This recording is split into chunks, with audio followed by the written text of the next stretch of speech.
남의 자식인 줄 알았습니다. 20년 만에 마주한 내 아들놈이 나를 보더니 거렁뱅이 보듯 지나치더군요. 제가 전생에 나라를 팔아먹은 대역죄인이라도 되는 걸까요? 내 몸뚱이 하나 갈아 넣어 귀족으로 만들어놨더니 돌아온 건 바뀐 현관문 비밀번호였습니다. 가슴 한구석이 텅 빈 것처럼 시리고 아려옵니다. 이럴 줄 알았으면 그 긴 세월을 무엇을 위해 버텼는지 스스로에게 묻게 되네요. 입안이 바짝 타들어가고 손끝은 미세하게 떨려옵니다. 공항의 그 차가운 대리석 바닥이 꼭 내 인생의 종착역 같았습니다. 그날 아침 인천공항은 평소보다 유난히 소란스러웠습니다. 오전 10시 비행기가 도착한다는 전광판을 보며 나는 낡은 매직으로 삐뚤삐뚤하게 적은 환영 팻말을 가슴에 꼭 품었습니다. 손바닥엔 땀이 배어 축축해졌고 심장은 금방이라도 터질 듯이 뛰었지요. 20년입니다. 강산이 2번 변하는 동안 나는 그들의 목소리만 수화기 너머로 들었을 뿐입니다. 공항 입구의 자동문이 열릴 때마다 밀려오는 사람들의 물결 속에서 나는 까치발을 들고 그들을 찾았습니다. 혹시라도 나를 못 보고 지나칠까 봐 낡은 갈색 점퍼의 깃을 연신 매만졌습니다. 저 멀리 게이트가 열리고 3명의 사람들이 걸어 나왔습니다. 세련된 코트를 입고 고급 캐리어를 끄는 아내 영숙이와 훤칠하게 키가 커버린 아들 준수의 모습이 보였지요. 내 심장은 쿵쾅거리며 요동치기 시작했습니다. 영수가 준수야 나는 목이 터져라 불렀습니다. 하지만 그들은 나를 발견하고도 발걸음을 멈추지 않았습니다. 아들 준수의 눈과 내 눈이 정확히 마주친 순간 나는 보았습니다. 반가움이 아닌 당혹감, 그리고 말로 표현하기 힘든 경멸의 빛을 말입니다. 준수는 아내의 어깨를 감싸 쥐더니 더 빨리 걸음을 옮겼습니다. 그들은 나를 유령 취급하며 지나쳐 공항 밖으로 나갔습니다. 나는 팻말을 든 채 멍하니 그들의 뒤를 쫓았습니다. 얘들아 나 여기 있다 소리를 내보려 했지만 목소리는 목구멍에 걸려 나오지 않았습니다. 밖으로 나가니 이미 예약된 까만색 고급 택시가 그들 앞에 서 있었습니다. 기사가 짐을 싣는 동안 아내는 단 한 번도 뒤를 돌아보지 않았습니다.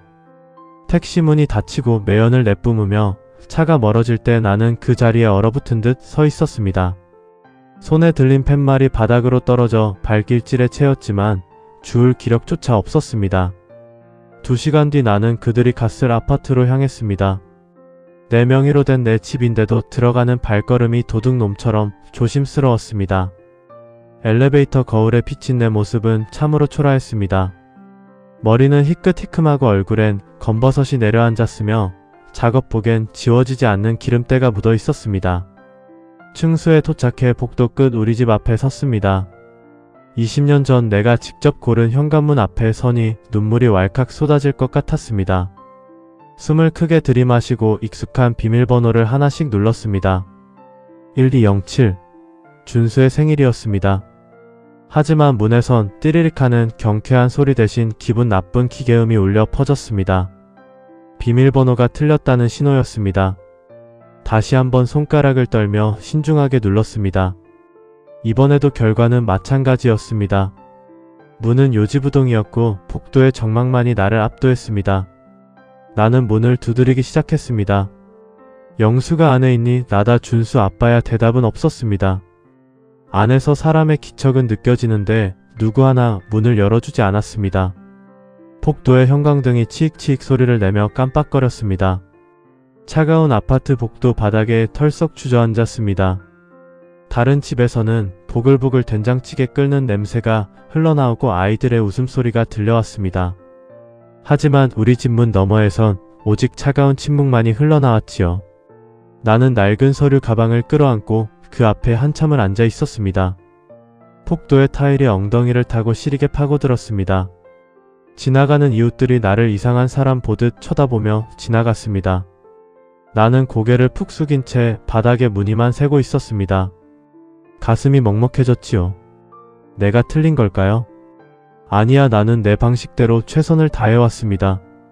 그래도 마음이 걷잡을 수 없이 흔들리네요. 3시간쯤 지났을까요? 드디어 도어락 소리가 들리며 문이 열렸습니다. 아내가 외출복 차림 그대로 서서 나를 내려다보았습니다.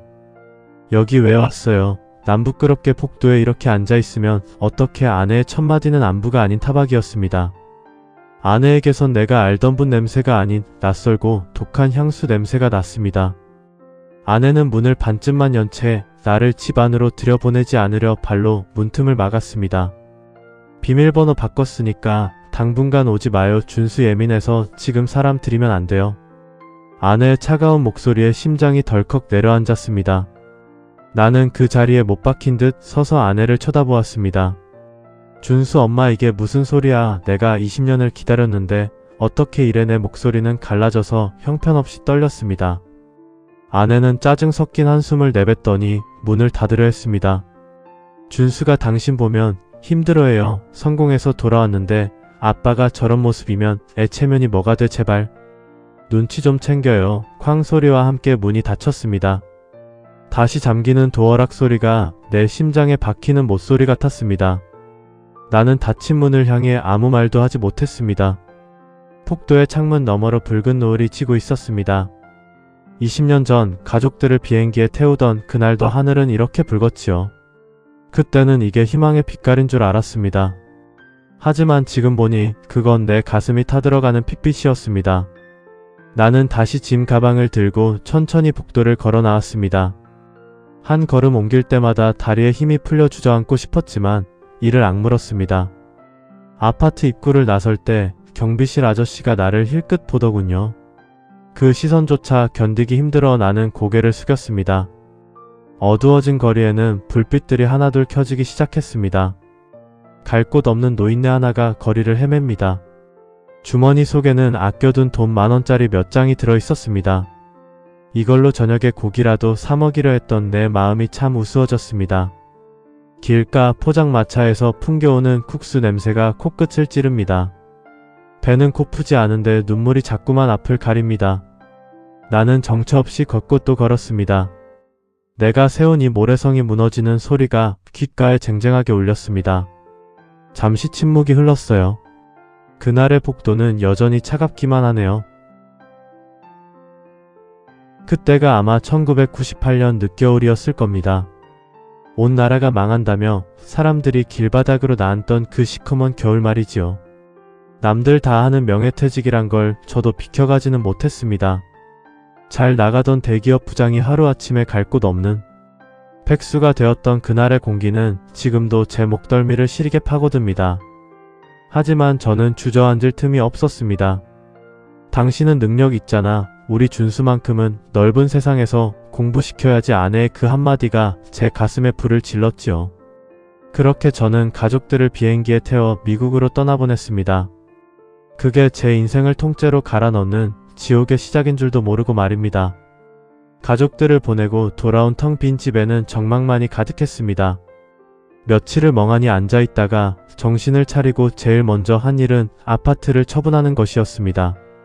아내와 아들의 생활비와 학비를 마련하려면 제 몸 누일 공간 따위는 사치였으니까요. 저는 보증금 몇백만원짜리 지하 단칸방으로 거처를 옮겼습니다. 벽지마다 눅눅한 곰팡이가 꽃처럼 피어오르고 쥐들이 천장을 긁어대던 그 좁은 방에서 제 기러기 생활이 시작되었습니다. 쾌쾌한 물 비린내가 코끝을 찔렀지만 저는 그곳에서 20년을 버텼습니다. 새벽 공기가 코끝을 베어낼 듯 매서웠던 공사판이 제 첫 직장이었습니다.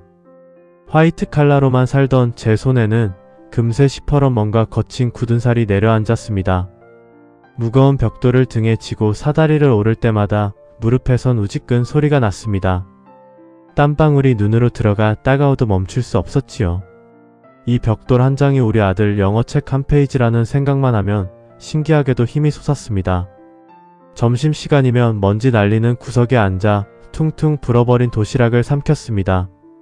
모래알이 씹혀도 그게 다 보약이라 생각하며 억지로 밀어넣었지요. 밤에는 잠을 줄여가며 대리운전대를 잡았습니다. 하루 3시간 이상 자본 기억이 가물가물합니다. 쏟아지는 잠을 쫓으려 허벅지를 꼬집어가며 운전을 했지요. 취객들의 욕설을 들으면서도 저는 허 웃으며 고개를 숙였습니다. 제 자존심은 이미 공항 게이트에 가족들을 배웅하던 날 다 버리고 왔으니까요. 그렇게 한 달을 꼬박 벌어 은행으로 달려가는 날이면 제 가슴은 설렘으로 가득 찼습니다. 제 입으로 들어갈 돈은 10,000원 한 장 남기지 않고 모조리 달러로 바꿔 송금했습니다. 통장에 찍힌 송금 완료라는 네 글자가 제 유일한 혼장이었습니다. 컵라면 스프 한 봉지를 반으로 나눠 점심과 저녁에 나눠 먹던 날들이 이어졌습니다. 짠 국물에 찬밥 한 덩이를 말아 먹으며 저는 행복한 상상을 했습니다. 우리 아들이 멋진 양복을 입고 성공해서 돌아오는 그날을 말입니다. 그렇게 20년이 흐르는 동안 제 몸은 서서히 망가져가고 있었습니다. 허리는 기역자로 굽어버렸고 손가락 마디마디는 뒤틀려 숟가락질조차 힘겨워졌습니다. 온몸의 원인 모를 통증이 찾아왔지만 병원은 꿈도 꾸지 못했습니다. 그 돈이면 아들 등록금을 한 번 더 낼 수 있었으니까요. 거울 속에 비친 제 모습은 어느덧 낯선 노인이 되어 있었습니다. 검버섯이 내려앉은 얼굴과 움푹 패인 눈덩이를 보며 저는 혼잣말을 했습니다. 괜찮다 초로야, 가족들만 잘 살면 된 거다. 하지만 가슴 한구석에선 찬 바람이 쌩하고 불어왔습니다. 생일날 혼자 미역국도 없이 찬물에 밥을 말아 먹을 때면 눈물이 툭 떨어졌지요. 내가 무엇을 위해 이렇게 사나 싶다가도 아들의 졸업사진을 보며 마음을 다잡았습니다. 사각모를 쓰고 웃고 있는 아들의 모습은 제 청춘의 보상이자 삶의 증거였습니다. 잠시 침묵이 흘렀어요. 저는 가족들을 위해 제 인생의 화창한 날들을 다 바쳤습니다. 꽃 구경 한번 가지 못하고 맛있는 음식 한번 마음 편히 먹지 못했습니다. 오직 가족이라는 이름의 신기루를 쫓아 사막 같은 세월을 걸어왔지요. 제 등 뒤에 남은 건 훈장이 아니라 지워지지 않는 흉터뿐이었습니다. 내가 틀린 걸까요? 아니야, 나는 내 방식대로 최선을 다해 가족을 사랑했습니다. 그래도 이 배신감은 어떻게 설명해야 할지 모르겠네요. 공항 대리석 바닥보다 더 차갑게 식어버린 가족들의 마음을 확인한 순간 제 20년은 제가 되어 흩어졌습니다. 기러기는 날개가 꺾여야 비로소 땅을 본다는 것을 이제야 깨닫습니다. 낡은 통장 묶음에는 제 피와 땀 그리고 눈물이 숫자가 되어 빼곡히 적혀 있었습니다. 한 장 한 장 넘길 때마다 그날의 고통이 비명처럼 새어나왔습니다. 가족들은 이 숫자의 무게를 단 한 번이라도 생각해 보았을까요? 바람이 나뭇가지를 때리며 탁탁 울렸습니다. 제 가슴 속에서도 무언가 무너져 내리는 소리가 들렸습니다. 가슴이 먹먹해졌지요. 그 향이 아직도 마음에 남네요. 씁쓸한 코독의 향기가 말입니다. 그날 오후 아내가 시장에 간 틈을 타 몰래 집 안으로 들어갔습니다. 내 집인데도 현관문을 넘는 마음이 도둑처럼 무겁고 떨렸지요. 집안은 온통 낯선 가구와 값비싼 장식품들로 채워져 있었습니다. 제가 20년 동안 지하방에서 보지도 못했던 화려한 세상이 그곳에 펼쳐져 있더군요. 거실 한복판에 놓인 가죽 소파는 한 번도 앉아보지 못한 폭신한 질감을 뽐내고 있었습니다. 저는 그 소파에 앉는 것조차 죄스러워 엉덩이를 끝에 살짝 걸친 채 아들의 방으로 향했습니다. 아들 준수의 방 문을 열자마자 달큰하고 톡한 향수 냄새가 코끝을 찔렀습니다. 방 안은 온통 명품 가방과 비싼 옷들로 가득 차 있었습니다. 책상 위에는 최신형 컴퓨터가 2대나 놓여 있었지요. 제가 공사판에서 먼지를 마시며 번 돈이 저 물건들 속에 고스란히 녹아있다는 생각에 가슴이 저릿했습니다. 그러다 책상 구석에 아무렇게나 던져진 카드 명세서들이 눈에 들어왔습니다. 홀린 듯 그것들을 집어들었습니다. 한 장씩 펼쳐보던 제 손이 경련이라도 일어난 듯 부들부들 떨리기 시작했습니다. 라스베이거스의 카지노 그리고 이름 모를 화려한 클럽들의 이름이 빼곡히 적혀 있었습니다. 한 번에 결제된 금액이 제가 한 달 내내 잠도 못 자고 대리운전을 해서 번 돈보다 많았습니다. 내가 컵라면 국물로 끼니를 때우며 위험을 견딜 때 내 아들은 한 병에 수백만 원 하는 샴페인을 터뜨리고 있었더군요. 영수증 한 장 한 장이 제 심장을 날카로운 칼로 도려내는 것 같았습니다. 준수 대학 등록금이라며 제가 피같은 달러를 보낼 때 녀석은 그 돈으로 명품 시계를 사고 외제차를 굴리고 있었습니다. 저는 바닥에 주저앉아 그 종이 쪼가리들을 가슴에 품고 한참을 울었습니다. 목소리도 나오지 않는 처절한 울음이었습니다. 잠시 침묵이 흘러갔습니다. 집안의 고요함이 저를 더 비참하게 만들었습니다. 그때 현관문 열리는 소리가 들리더니 준수가 방으로 들어왔습니다. 녀석은 방바닥에 널브러진 영수증들과 저를 번갈아 보더니 얼굴을 험악하게 일그러뜨렸습니다. 지금 내 방에서 뭐 하는 거예요? 남의 물건 함부로 뒤지는 거 범죄인 거 몰라요. 준수의 첫마디는 미안함이 아닌 서슬퍼런 분노였습니다. 저는 떨리는 목소리로 영수증을 치켜들며 물었습니다. 준수야, 이게 다 뭐냐? 내가 공부한다던 그 돈들이 다 어디로 간 거냐? 제 물음에 준수는 코웃음을 치며 영수증을 낚아채 쓰레기통에 던져버렸습니다. 아빠가 나한테 해준 게 뭔데? 그냥 돈 보낸 게 다잖아. 아빠가 미국에 와서 내 고민 한번 들어준 적 있어. 녀석의 막말에 정신이 아득해졌습니다. 이제 와서 생색내지 마요. 짜증나니까. 준수는 제 낡은 작업복 점퍼를 가리키며 인상을 찌푸렸습니다. 그리고 그 더러운 옷 좀 어떻게 해봐요. 집안에 냄새 배잖아요. 당장 나가요. 녀석의 눈빛은 아버지를 보는 눈이 아니라 지독한 혐오감이 가득했습니다. 거실로 나오니 시장에서 돌아온 아내가 저를 보고는 기겁하며 달려왔습니다. 이 사람이 미쳤나? 여기가 어디라고 또 들어와? 아내는 제 팔을 잡아 끌며 현관으로 밀쳐냈습니다. 준수, 지금 중요한 사업 구상 중인데 당신이 와서 망치면 어쩔 거야. 돈 줄 거 아니면 조용히 좀 살아. 아내의 목소리는 칼날이 되어 제 가슴을 갈기갈기 찢어 놓았습니다. 쾅 소리와 함께 현관문이 닫혔습니다. 가슴이 먹먹해졌지요. 폭도 끝 창문으로 들어오는 햇살이 유난히 따가웠습니다. 세상은 저렇게 평온한데 제 인생은 왜 이렇게 무참히 무너진 걸까요? 주머니 속의 낡은 휴대폰을 꺼내 아들의 사진을 쳐다보았습니다. 사진 속 어린 준수는 저를 보며 해맑게 웃고 있었지요. 그 아이는 어디로 가고 저런 괴물이 남았을까요? 눈물이 뺨을 타고 흘러내려 낡은 점퍼 소매를 적셨습니다. 냄새나는 옷이라며 저를 밀치던 아들의 손길이 아직도 가슴에 따갑게 남아있습니다. 씁쓸한 고독의 향기가 마음에 깊은 흉터를 남기네요. 아들이 뱉은 가시 돋친 말들을 뒤로하고 아파트 복도 한구석에 몸을 숨겼습니다.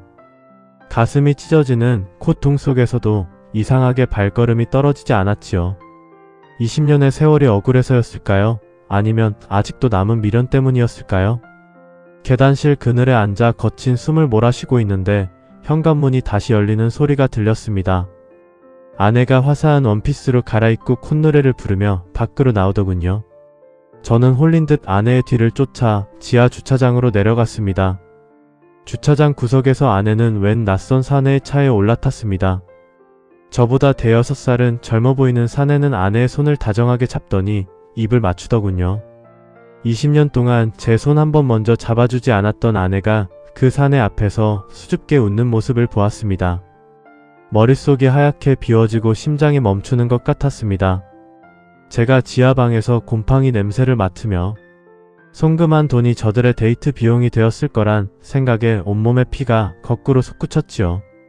저는 떨리는 손으로 휴대폰을 꺼내 그들의 모습을 사진으로 남겼습니다. 그들이 떠난 뒤 저는 정신 나간 사람처럼 다시 집으로 올라갔습니다. 아들과 아내가 비운 집은 고요했지만 공기 중에선 여전히 배신의 악취가 진동했습니다. 거실 테이블 위에 놓인 아내의 태블릿 PC가 눈에 들어왔습니다.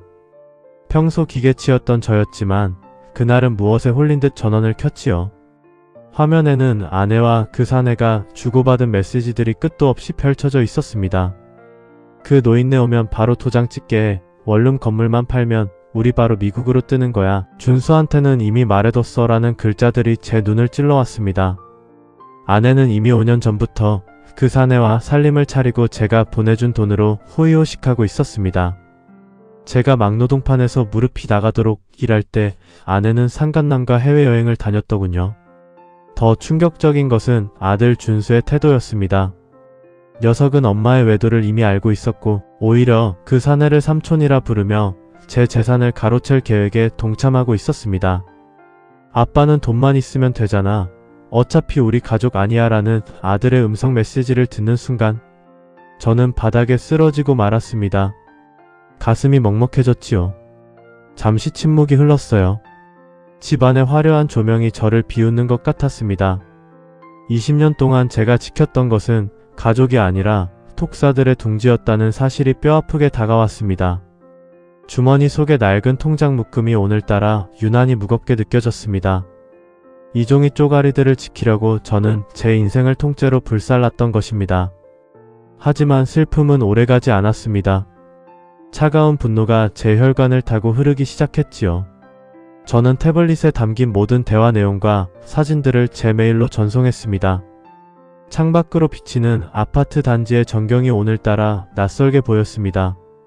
저 화려한 불빛 아래 얼마나 많은 배신과 거짓이 숨어 있을까요? 저는 거울 앞에 서서 제 얼굴을 똑똑히 보았습니다. 주름지고 초라한 노인이 서 있었지만 눈빛만큼은 어느 때보다 날카롭게 빛나고 있었습니다. 영수가, 준수야. 너희가 나를 사람 취급 안 했지? 그럼 나도 너희를 가족으로 보지 않으마.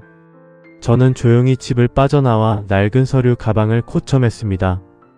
계단을 내려오는데 다리에 힘이 실리는 것을 느꼈습니다. 20년 동안 휘청거리던 제 삶의 무게중심이 비로소 바로 서는 기분이었지요. 주차장을 빠져나와 익숙한 국밥집으로 향했습니다. 거기엔 제가 20년 전 목숨을 구해줬던 후배, 지금은 이 일대 부동산을 주름 잡는 김 사장이 기다리고 있었습니다. 저는 식당 문을 열며 속으로 다짐했습니다.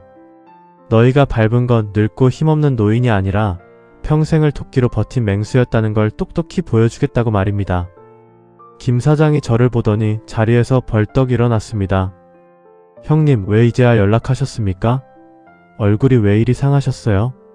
그의 따뜻한 물음에 울컥 눈물이 날 뻔했지만 꾹 참았습니다. 저는 가방에서 서류 뭉치를 꺼내 탁자 위에 올려두었습니다. 김 사장, 자네가 나한테 짐 빚 갚을 때가 된 것 같네. 우리 집 아니 그 괴물들이 사는 그 집 말이야. 오늘부로 정리해야겠어. 제 목소리는 낮았지만 단호했습니다. 김 사장은 제 눈빛을 보더니 조용히 고개를 끄덕였습니다.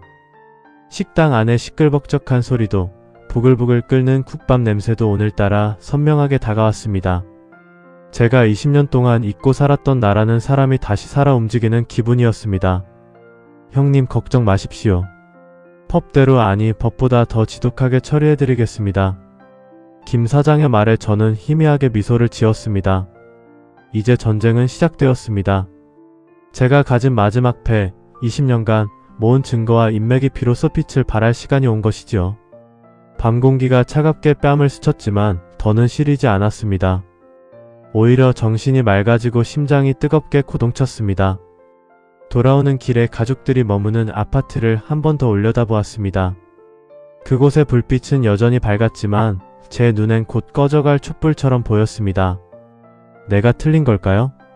아니야, 나는 내 방식대로 최선을 다했습니다. 그리고 이제는 그 대가를 정당하게 받아낼 차례입니다. 그날 밤의 침묵은 제 인생에서 가장 길고도 강렬한 예고편이었습니다. 그 향이 아직도 마음에 남네요. 토끼를 품은 남자의 차가운 향기가 말입니다. 그동안 제가 바보처럼 살았던 건 사실입니다. 하지만 이제 더는 돈 나오는 기계로 살지 않기로 했습니다. 가슴 속에 맺힌 응어리가 차가운 얼음 송곳이 되어 제 심장을 찌르더군요. 20년 동안 그들이 제 등에 꽂은 칼날을 이제는 제가 거두어 들릴 차례입니다. 제 손바닥에 굳은 살은 더는 벽돌을 나르기 위한 것이 아니라 제 인생을 되찾기 위한 무기가 될 것입니다. 입술을 꽉 깨물자 비릿한 피맛이 느껴졌지만 정신은 오히려 맑아졌지요. 다음날 아침 김 사장의 사무실은 고소한 커피 향과 묵직한 가죽 냄새가 섞여 있었습니다. 김 사장은 제가 내민 낡은 통장 뭉치와 휴대폰 속 사진들을 보며 연신 혀를 찼습니다. 형님, 이 정도로 참으신 겁니까? 이건 가족이 아니라 흡혈귀들입니다.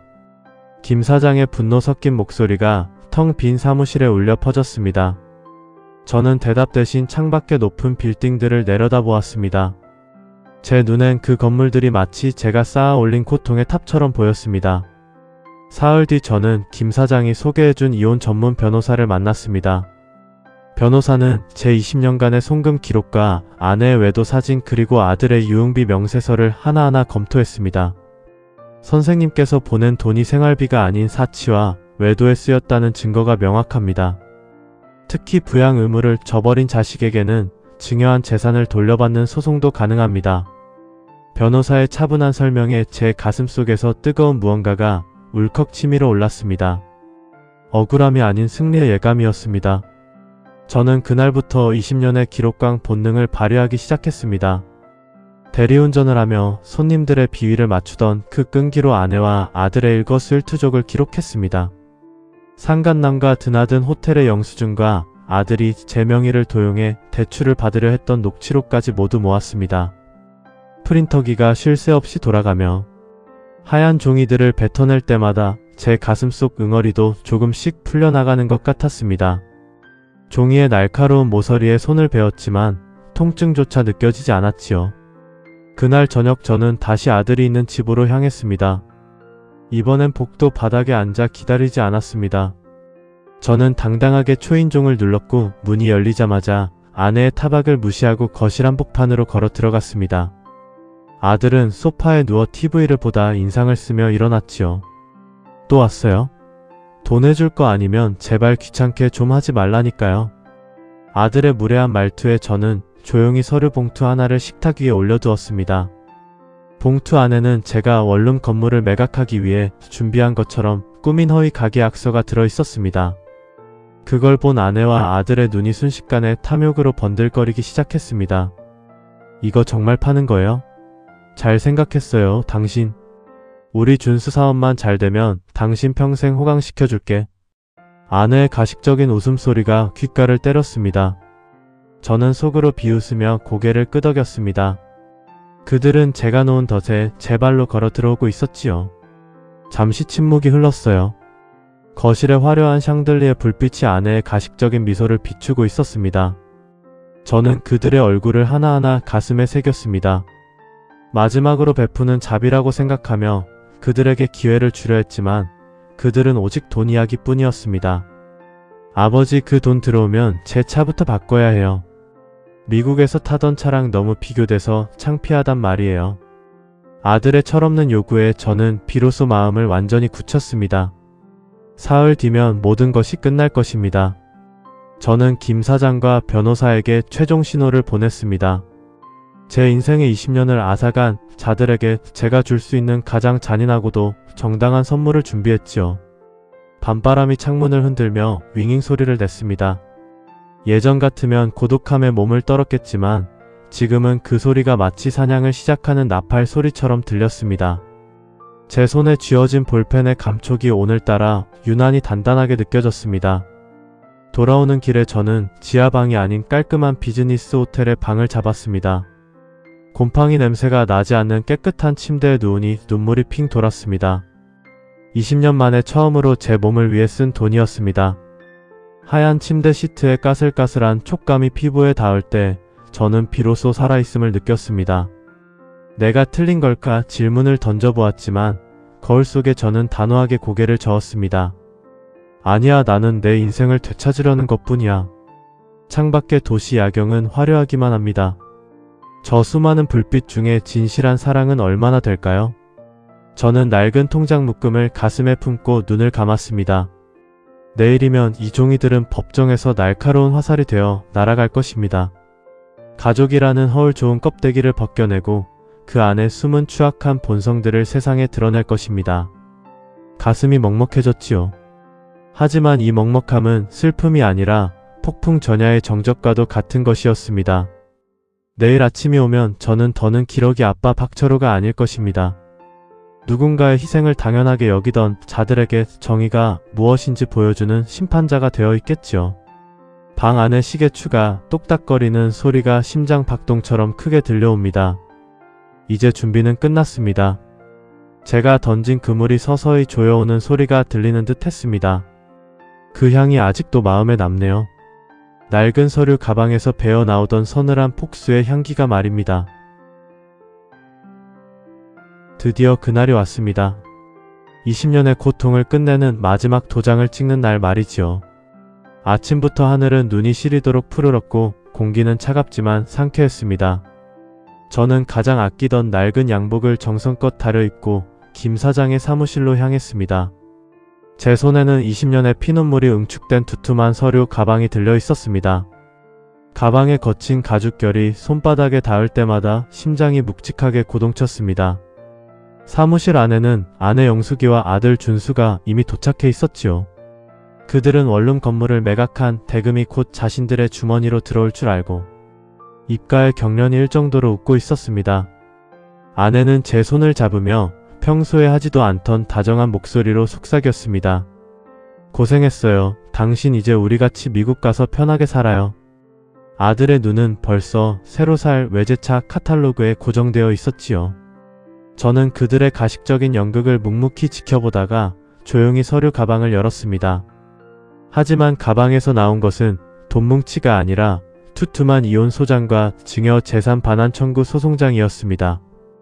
하얀 서류 뭉치가 탁자 위에 떨어지는 소리가 정적을 깨우며 날카롭게 울려 퍼졌습니다. 사무실 안의 시계 초침 소리가 유난히 크게 들려왔습니다. 이게 뭐야, 건물 매각 서류는 어디 있고 이런 게 왜 나와? 아내의 목소리가 순식간에 날카로워졌습니다. 저는 대답 대신 태블릿 PC를 켜서 그동안 모은 증거들을 화면에 띄웠습니다. 아내가 상간남과 호텔을 드나드는 사진과 아들이 클럽에서 돈을 뿌리며 찍은 영상들이 차례로 지나갔습니다. 사무실 안의 공기가 순식간에 얼어붙었습니다. 아들의 얼굴은 하얗게 질렸고 아내는 입술을 파르르 떨며 아무 말도 하지 못했습니다. 잠시 침묵이 흘렀어요. 집안의 화려한 조명 대신 사무실의 차가운 형광등이 그들의 추악한 얼굴을 비추고 있었습니다. 저는 낮지만 단호한 어조로 입을 열었습니다. 너희가 나를 사람 취급 안 했지. 내 피 같은 돈으로 다른 놈이랑 살림 차리고 아비 가슴에 대못을 박았지. 제 말에 준수가 벌떡 일어나며 소리쳤습니다. 그래도 이건 아니지. 아빠가 우리한테 어떻게 이래. 이 돈 없으면 나 죽는다고. 녀석은 끝까지 제 걱정이 아닌 제 돈 걱정뿐이었습니다. 저는 아들의 눈을 똑똑히 쳐다보며 말했습니다. 준수야, 너는 오늘부로 미국 대학 재적이다. 등록금은 물론이고 내가 내 명의로 쓴 사채 이자까지 내가 다 청구할 거다. 아내가 제 무릎을 붙잡고 매달리기 시작했습니다. 여보, 내가 잘못했어. 한 번만 용서해줘. 우리 가족이잖아. 아내의 손길이 역겨워 저는 차갑게 그 손을 뿌리쳤습니다. 가족이라는 단어가 내 입에서 나오니 구역질이 나는구나. 현관문 비밀번호를 바꾸고 나를 거렁뱅이 취급할 때 너희는 이미 내 가족이 아니었어. 김 사장이 미리 준비한 퇴거 명령서를 내밀자 아내의 울음소리가 비명으로 변했습니다. 오늘부로 그들이 살던 아파트의 소유권은 제 조력자인 김 사장에게 넘어갔고 그들은 당장 몸만 나가야 하는 처지가 되었습니다. 아들은 미친 사람처럼 서류를 찢으려 했지만 김 사장의 직원들이 제지하자 바닥에 주저앉아 대성통곡을 했습니다. 하지만 그 눈물은 참회의 눈물이 아니라 사라진 돈에 대한 욕망의 눈물이었지요. 저는 그들을 뒤로하고 사무실을 나왔습니다. 엘리베이터 거울에 비친 제 모습은 예전의 초라한 노인이 아니었습니다. 어깨를 당당히 펴고 눈빛에는 비로소 평화가 깃든 한 남자가 서 있었지요. 등 뒤에서 들려오는 그들의 절규는 이제 더는 제 가슴을 울리지 않았습니다. 가슴이 먹먹해졌지요. 하지만 그것은 해방의 시작이었습니다. 사무실 건물 밖으로 나오자 눈부신 햇살이 쏟아졌습니다. 20년 동안 제 어깨를 누르던 기러기 아빠라는 무거운 멍에가 단번에 벗겨지는 기분이었습니다. 저는 주머니에서 아들의 사진이 담긴 낡은 휴대폰을 꺼내 한참을 바라보다 길가 쓰레기통에 조용히 던져 넣었습니다.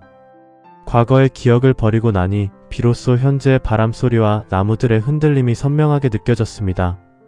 저는 낡은 낚시 가방 하나를 메고 혼자만의 여행을 떠나기로 했습니다. 평생 남을 위해 끓여냈던 국물 냄새 대신 이제는 저만을 위한 바다 내음을 맡으러 갈 것입니다.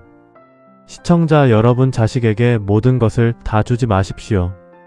당신의 희생을 거름 삼아 자란 자식이 반드시 꽃을 피우는 것은 아닙니다. 자신을 먼저 사랑해야 가족도 지킬 수 있다는 것을 저는 이 처절한 끝에서야 배웠습니다. 기차의 경적 소리가 멀리서 들려옵니다. 새로운 인생을 향해 출발하는 저만의 신호탄처럼 말이지요. 낚싯대를 걷어올리니 은빛 물고기 한 마리가 힘차게 퍼덕거립니다. 살아있다는 것은 이렇게 생동감 넘치는 일이었음을 저는 이제야 알았습니다. 낡은 구두를 벗고 흙을 밟으며 걷는 이 길이 제 인생에서 가장 아름다운 산책로가 될 것입니다. 내일 아침에는 해돋이를 보러 갈 생각입니다. 20년 동안 한 번도 제대로 보지 못했던 그 눈부신 태양을 이제는 온몸으로 맞이하려 합니다. 저는 이제 기러기가 아니라 하늘을 자유롭게 나는 매처럼 고고하게 살아가겠습니다. 누구의 아빠도 누구의 남편도 아닌 인간 박철호로서 말이지요. 바람이 제 뺨을 부드럽게 스치고 지나갑니다. 가슴속에 남아있던 마지막 토끼마저 흩어지는 기분입니다. 잠시 침묵이 흘렀어요. 저 멀리 수평선 너머로 희망의 빛이 번져오고 있습니다. 괜찮아요. 이제 정말 괜찮습니다. 그 향이 아직도 마음에 남네요. 비로소 자유로워진 영혼이 내뿜는 맑은 숲의 향기가 말입니다.